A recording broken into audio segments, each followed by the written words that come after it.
예, 안녕하세요. 정신과 전문의 김상준입니다. 세상을 절대 못 바꾸는 15분. 7번째네요. 나는 왜 우울한가입니다. 지금까지 6번의 강의를 했는데 그 6번의 강의는 들어도 그만 안 들어도 그만 그냥 그런 강의들이지만 이번 강의는 좀 마음에 새겼으면 합니다. 우울증에 대해서 오늘은 강의를 하려고 합니다. 우울증은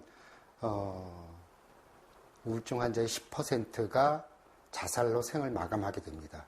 따라서 이 강의는 어떻게 보면은 생사가 달린 문제를 제가 얘기하는 겁니다. 그리고 그 자살로 인해서 겪게 되는 가족들의 그런 죄책감이나 고통 이런 부분과 또 연관되어 있기 때문에 저는 정말 중요하다는 생각이 들고 이 우울증에 대해서만은 꼭 이 강의를 통해서 말씀드리고 싶었습니다.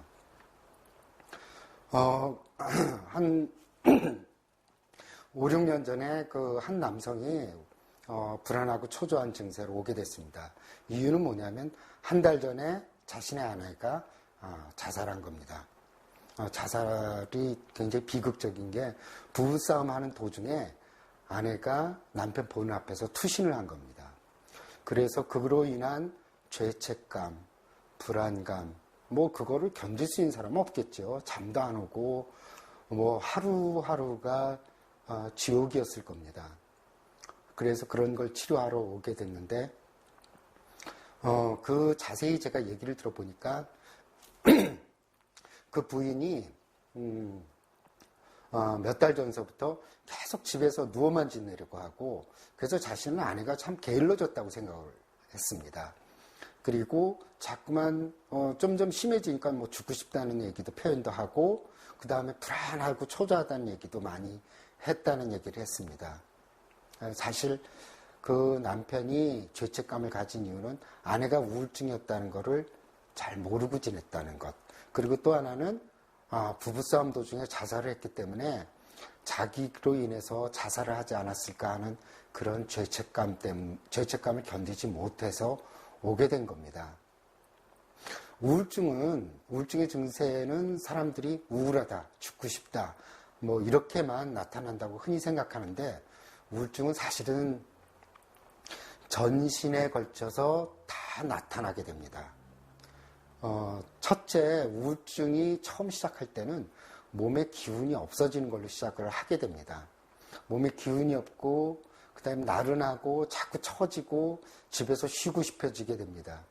그래서 사람들은 대개 몸이 허해서 그렇구나 해서 보약을 지어서 드시는 분들도 의외로 많이 있습니다.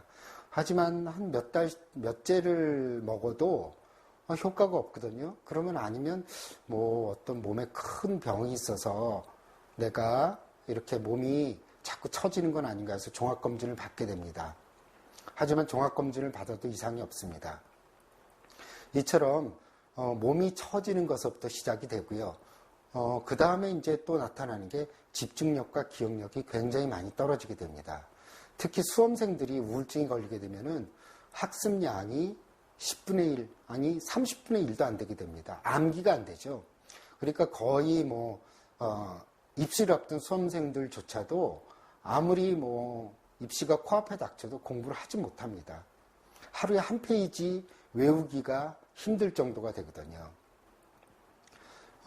그리고 그 집중력과 기억력이 얼마나 떨어지냐면은 예전에 제가 문구점을 하는 한 주부를 치료한 적이 있는데 그분이 이런 얘기를 합니다.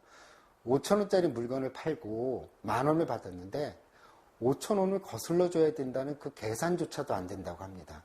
그래서 직장을 다니는 분들 중에서 우울증에 걸리게 되면은 자신이 이제 업무 능력이 떨어졌다고 생각하거든요. 집중력, 기억력이 떨어지면 당연히 아무런 업무도 하지 못하게 됩니다. 그래서 자기가 예전에 비해서 능력이 떨어졌다고 생각해서 직장에 사표를 던지는 경우도 있습니다. 그런데 나중에 한두 달 후에 치료가 돼서 후회를 하죠. 차라리 그 휴직을 하고 치료를 했으면 좋았을 걸 다시 그 직장에 다시 나갈 수 없다는 걸 아쉬워하는 분도 있습니다. 하지만 치료가 됐다는 게 중요한 거니까요. 그 다음에 우울증하면 우리가 흔히 체중이 빠질 것 같은데 체중이 더 느는 경우가 많이 있습니다. 우울하고 피로감이 쌓이니까 사람들이 단 것을 더 많이 찾게 되죠. 그 탄수화물 섭취가 많아지기 때문에 70%의 환자들은 체중이 늘게 됩니다. 그래서 또 여성분들은 체중이 느니까 더 우울하게 되죠.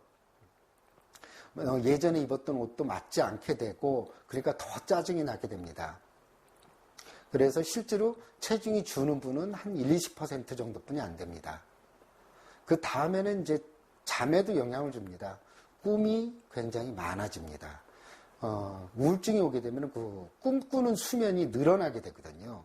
그래서 꿈이 많아지고 당연히 우울하기 때문에 뭐 안 좋은 꿈들을 많이 꾸게 됩니다. 뭐 죽은 사람이 나타나서 자신을 데려간다는 둥, 귀신이 나타났다는 둥, 그래서 그런 얘기들을 많이 하게 됩니다. 그 다음에 이제 우리가 우울증인지 잘 모르고 넘어가는 게 우울증에 걸리면 짜증이나 화를 많이 내게 되죠. 특히 청소년들이 우울증에 걸리면은 어떻게 어머니들이 어떻게 표현하냐면은 아이들이 너무 짜증을 부려서 도저히 참을 수가 말을 걸 수가 없다고 표현합니다. 그리고 그 방에만 들어가도 나가라 그러고, 물론 이제 청소년들, 남자애들은 그런 반응들이 나오는데 그렇지 않은 아이들이 그렇다면은 우울증이 있는지 잘 살펴볼 필요가 있고, 또 그 청소년들은 게임 중독에 빠지는 경우가 많이 있어요. 게임을 하게 될 때는 우울한 감정이 들지 않거든요. 잠깐 동안 잊을 수 있기 때문에 그렇게 되고, 또 어른들의 경우에 성인 남자들은 술을 많이 마시게 됩니다. 술을 마시는 동안에 잠깐 동안은 기분이 조금 상승된 느낌이 들거든요. 그래서 우울증 환자의 20%는 알코올 중독으로 진행하는 경우가 많이 있습니다. 자주 술을 마시고 기분이 올라가면은 또 조금 나아졌다가 기분이 떨어지면 다시 술을 마시게 되는 악순환을 반복하게 되면서 그 알코올 중독에 빠지는 경우가 있죠. 제가 한 몇 달 전에 치료한 남자분이 있었어요. 그냥 너무 집안에 짜증을 내고 TV를 켜면 TV에 나오는 탤런트나 아나운서나 뭐 옷차림서부터 뭐 헐뜯기 시작하고, 하여튼 뭐 그 다음에 이제 그분이 술을 마시면 주사가 없었는데 술을 마시고 주사까지 나타난다는 거예요. 그래서 온 가족이 정말 그 남편이 들어오면은 다 숨죽이고 있었다고 합니다. 근데 치료하고 그분은 정말 치료 효과가 빨랐어요. 한 2주 정도 지난 다음서부터 부인이 오셔서 이제는 정말 온 가족이 살 것 같다고 얘기를 합니다. 많이 짜증이나 화내는 게 줄었다고 얘기를 하죠. 주부들 중에 이런 얘기를 하는 분들이 있어요. 처음 내원했을 때 자기가 예전에는 안 그랬는데 요즘 아이를 때린다고 합니다. 작은 일에도 때리거나, 예를 들어서 아이가 식탁에 있는 컵을 엎질르거나 우유를 조금만 쏟아도 확 화를 내고 애를 때리고, 그래서 자기가 엄마 같지 않다는 거예요. 자세히 그런 증세들을 보면 대부분은 우울증입니다. 그래서 우울증 치료를 하고 2주에서 4주 정도 지난 다음에는 아이들이 그동안 엄마한테 겁이 나서 가까이 다가가지 못했던 아이들이 와서 이제 엄마가 많이 변했어, 엄마가 천사같이 변했어, 그런 얘기를 한다고 합니다. 그건 아이와 엄마 사이의 갈등이 아니라 실제로 우울증 때문에 짜증이나 화를 많이 낸 겁니다. 우울증이 가장 문제가 되는 것은 인지 왜곡이라고 그러죠. 사고가 왜곡되는 겁니다. 우울증은 우리가 흔히 이제 용어로 터널 비전이 생긴다고 합니다. 터널 안에서 세상을 보게 되면은 딱 터널만큼만 세상이 보이거든요. 터널 밖에 아무리 아름다운 꽃이 피고 커다란 나무가 있고 푸른 하늘이 열려 있는 게 있다 하더라도 그 사람은 터널 안에서 세상을 보기 때문에 암울한 것만 보입니다. 예를 들어서 어떤 주부가 우울증에 걸렸습니다. 우울증에 걸리니까 아무것도 못하게 되고 반찬 하나 하기도 힘들고 애들 공부도 챙기기 어려워지거든요. 그러면 그 다음 단계로 인지 왜곡이 생긴다 그랬죠. 죄책감이 들게 됩니다. 그 죄책감이 그 다음에는 어떤 단계로 옮기게 되냐면, 내가 없어진다면, 아니면 더 나은 엄마, 새엄마가 생긴다면 아이들한테 더 낫지 않을까? 아니면 남편이 나 같은 사람 만나서 고생하니까 내가 없어진다면 남편이 정말 행복해지지 않을까? 그렇다면은 이 모든 것을 내가 해결하자. 그냥 그 어머니로서 또는 아내로서 존재하는 것만으로도 가족들에게는 굉장히 행복함에도 불구하고 본인이 사고의 왜곡이 오게 되니까 내 자신이 없어지면 모든 게 잘 돌아가리라는 착각을 하게 되는 거죠. 그게 제일 무섭습니다. 그래서 자살을 하게 되는 거죠. 그리고 특히 그 인지 왜곡 중에서 그러면 내가 자살하게 되면 남아 있는 아이들은 그럼 누가 돌봐줄까? 요즘 남의 애를 갖다 신경 쓰는 친척들이 누가 있겠어? 애들은 분명히 학교에서도 놀림감이 될 거고 또 엄마 없는 아이라고 아이들이 기도 못 피고 살 텐데 그렇다면 차라리 같이 죽자. 이래서 동반 자살하게 됩니다. 그러니까 사람들이 뉴스나 또는 신문에서 동반 자살하는 경우를 보고 저 엄마는 정말 독한 엄마다. 어떻게 애들이랑 같이 죽지? 그러는데 우울증의 인지 왜곡입니다. 그 인지 왜곡이 얼마나 심하냐면 예전에 고 최진실 씨가 자살했을 때 사람들은 정말 다들 놀랐어요. 그분이 살아온 인생 역정이 굉장히 생활력이 강하고 이미 이혼한 지도 오래돼서 그것을 극복했고 또 방송에 나와서 재기에 성공까지 했습니다. CF에도 출연하기 시작했고요. 그런데 느닷없이 자살을 한 겁니다.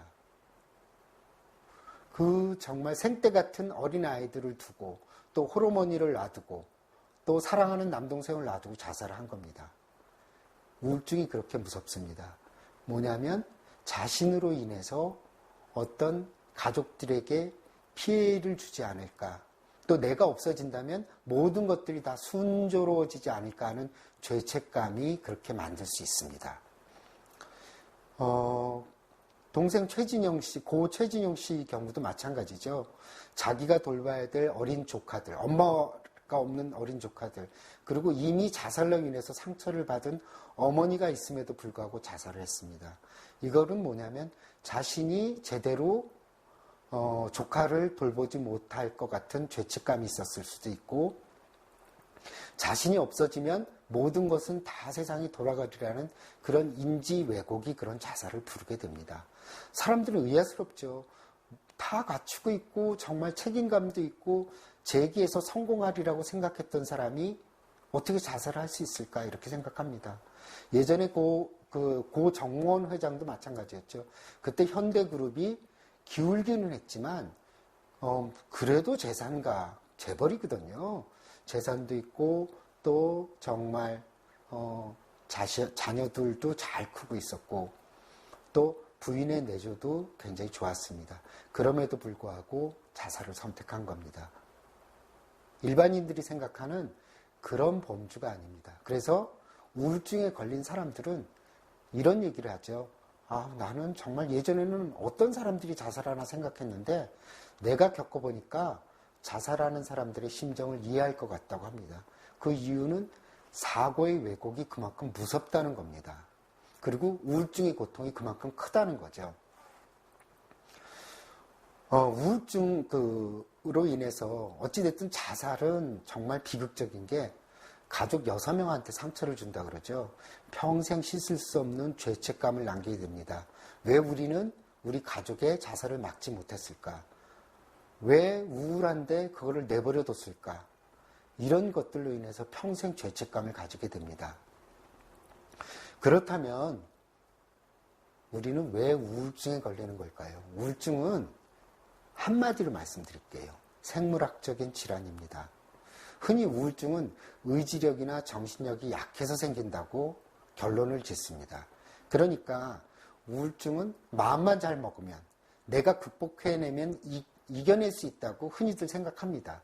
그래서 우울증인지 알고 있으면서도 운동이라든지 이런 걸 통해서 극복해 보려고 하는 분들도 있습니다. 하지만 우울증은 절대로 그렇게 해서 극복되는 병이 아닙니다. 우리가 오랜 기간 동안 여러 가지로 인한 스트레스를 받게 되면 그 스트레스를 줄여주는 호르몬이 몸에서 분비됩니다. 그게 스테로이드 호르몬이에요. 그 스테로이드 호르몬이 스트레스를 줄여주긴 하지만 어떤 문제를 일으키냐면 그 과잉 분비된 스테로이드 호르몬은 뇌를 공격하게 됩니다. 그래서 뇌에서 기분 좋아지게 하는 신경 전달 물질인 세로토닌의 분비가 떨어지게 됩니다. 이 세로토닌이 이 온몸을 관장한다고 보시면 됩니다. 이 세로토닌이 우리의 활력을 주고 집중력, 기억력을 좋아지게 해주고 그 다음에 의욕이라든지 이런 것들 모든 것에 다 관여를 합니다. 수면에도 관여를 하고 식욕에도 관여를 합니다. 이 세로토닌이 떨어지는 거니까 우울증의 치료는 어떻게 보면 굉장히 간단해요. 떨어진 세로토닌을 올려주면 됩니다. 그래서 항우울제가 나온 겁니다. 항우울제는 뇌에서 떨어진 세로토닌을 올려주게 되고 그 세로토닌을 올려주는 약을 쓰게 되면 빠른 분은 1주에서 2주만 해도 이제는 조금 살만하다는 얘기를 합니다. 그리고 대개 빠른 분은 한 4주에서 빠른 분이 한 달 정도, 늦는 분은 한 석 달 정도면 거의 자기 컨디션으로 돌아오게 되죠. 문제는 뭐냐면 한 달에서 석 달 후에 임의로 자신이 약을 끊는다는 겁니다. 이제는 뭐 괜찮겠지. 그리고 정신과 약이나 정신과 질환에 대한 편견이 워낙 많기 때문에 뭐 우울증 약이나 정신과 약을 먹으면 뭐 뇌가 녹는다는 등 치매가 걸린다는 등 하여튼 5만 가지 편견이 정말 많습니다. 그리고 주변에서 정신과 약을 먹고 있다 그러면 말리죠. 뭐하러 먹어. 그냥 정신력으로 극복해. 의지력으로 극복해. 그렇게 얘기를 합니다. 도와주지는 못할 망정 그 사람이 정말 생사가 걸린 문제인데 방해를 하는 거죠. 그런 분들은 대부분 한 달에서 2달 후에 다시 재발해서 오게 됩니다. 그래서 한 달에서 석 달 정도 우울증이 좋아진 다음에도 석 달에서 6달, 즉 교과서적으로는 6개월에서 9개월은 계속 우울증 치료제를 유지하는 게 원칙입니다. 의사라고 해서 우울증이 걸리지 말란 법은 없습니다. 제 의과대학 동창들 중에서 뭐 다른 과 하는 친구들이 연락이 오죠. 아무래도 우울증 같다. 그래서 물어보면 다 우울증이 맞거든요. 그러면 제가 이제 우울증 약을 처방해주면 별로 상담도 하지 않습니다. 그냥 술 같은 거 마시지 말고 그 이외에 그냥 하고 싶은 것 하라고 합니다. 눕고 싶으면 눕고 자고 싶으면 자고. 특히 우울증에 대한 편견 중에 하나가 사람을 많이 만나라, 여행을 떠나라 이런 얘기들을 하는데 다 엉터리입니다. 그 우울증 있으면 아무것도 하기 싫은 사람을 가족들이 억지로 끌고 이리 끌고 다니고 저리 끌고 다니고 막 그럽니다. 그러지 마시고요. 일주일에 3번 정도 30분 정도 산책하는 건 괜찮은데 하기 싫은 건 하지 마십시오. 저절로 1주, 2주, 3주, 4주 지나면 제가 말려도 운동하기 시작하고 제가 말려도 회사 나가고 싶다고 하고 다 저절로 좋아집니다. 특히 주부들이 우울증이 걸리면 이중의 고통을 겪게 됩니다. 첫째는 우울증으로 인해서 고통을 겪게 되고 두 번째는 도와주지 않는 남편 때문에 그렇죠. 남자들이 특히 우울증을 이해를 못하는 경우가 많이 있습니다. 그거는 당연한 겁니다.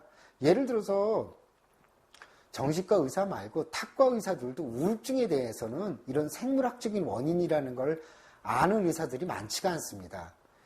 의사들도 모르는데 일반인들은 다 잘 모르는 게 그 원인을 모르는 게 당연하겠죠.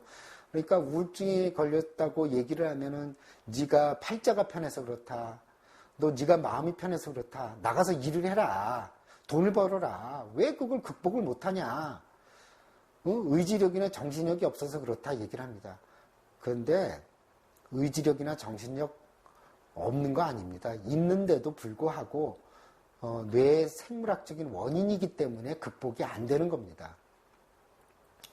제가 한 몇 년 전에 목사님 사모님이 우울증이 있어서 치료를 해드린 적이 있습니다. 그런데 항상 같이 목사님이 오셨어요. 그 목사님은 우울증이 생물학적인 원인이라는 걸 알고 있었습니다. 그분 부인 붙들고 안수기도 하지 않으셨어요. 같이 항상 오셔서 우울증의 원인에 대해서 경청하시고 약을 잘 챙겨주셨습니다. 그래서 그분이 나은 후에 6개월 꾸준히 치료하셨고요. 그 이후에 목사님, 사모님들이 오신 경우도 있었고 그 교회 다니는 신도분들도 의외로 많이 오셨습니다. 그 목사님, 사모님은 자신이 우울증에 걸렸다는 걸 전혀 창피하지 않았어요. 이거는 생물학적인 원인이고 누구나 스트레스를 받으면 걸릴 수 있다는 걸 알기 때문에 약을 먹으면 치료가 돼 이러면서 권했던 겁니다. 그래서 많은 분들이 효과를 보게 되었던 거죠. 저는 우울증에 걸린 분들은 감히 자신 있게 얘기합니다.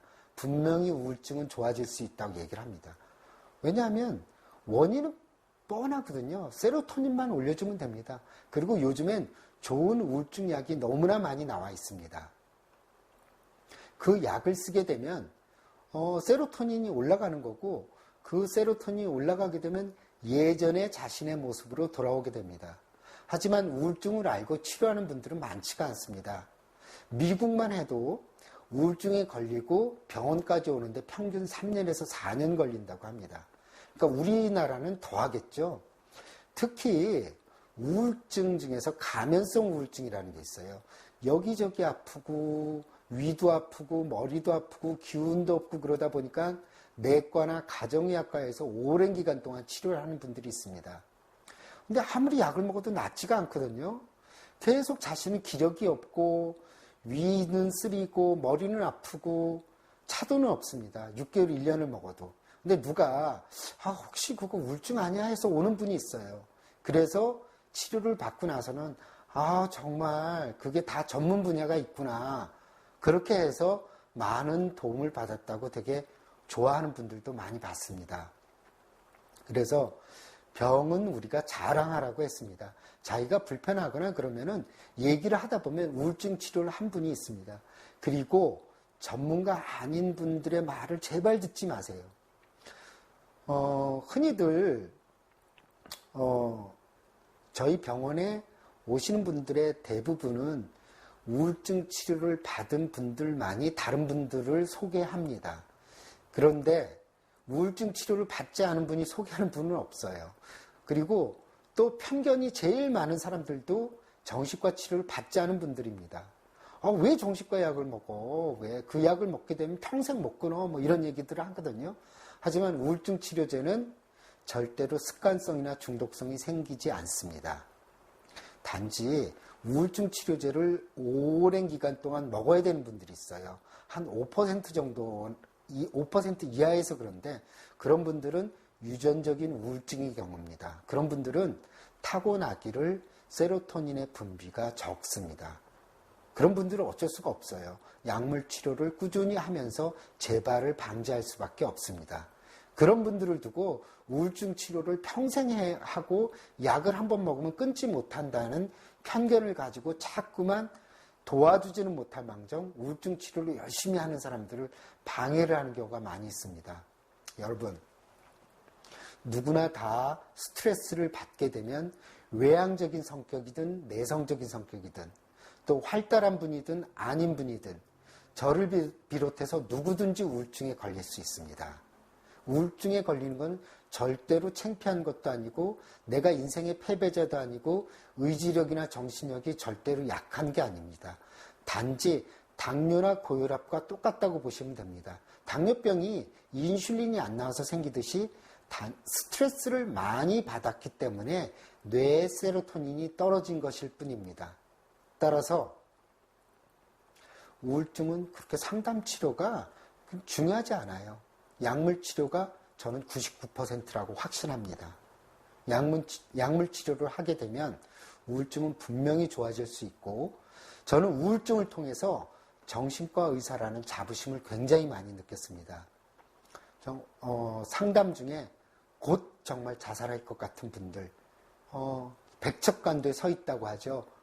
나는 정말 살아갈 힘이 없고 내가 이미 자살에 대한 생각을 했고 유서까지 준비했다고 하는 분들이 약물 치료를 통해서 한 주, 두 주, 3주, 4주 후에 내가 그때 왜 그런 생각을 했는지 모르겠다. 내가 정말 그때 자살했으면 어떻게 했을까. 이렇게 안도의 숨을 내쉬는 분들을 저는 많이 봤습니다. 따라서 여러분, 우울증에 대한 편견을 갖지 마시고 주변에 아니면 자신이 그렇다면 꼭 가까운 정신과에서 약물 치료를 하십시오. 그것이 왕도입니다.